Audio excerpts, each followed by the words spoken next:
Apakah kalian sudah tahu tentang Tugu Salak Condet?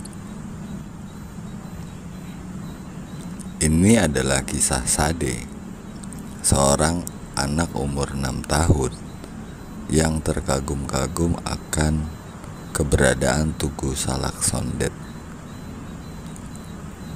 Sangat menarik baginya. Mari kita lihat kelakuannya ya.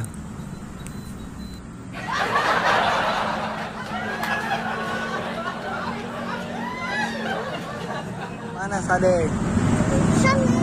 Tugu Salak ya, bagus ya. Mana dia Tugu Salaknya? Oh ini dia.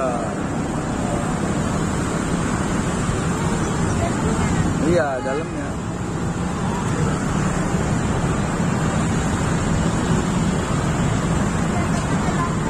Iya.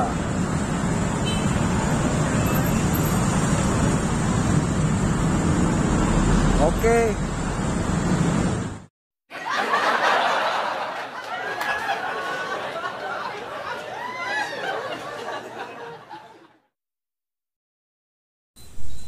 Dan ini adalah alam di wilayah Condet.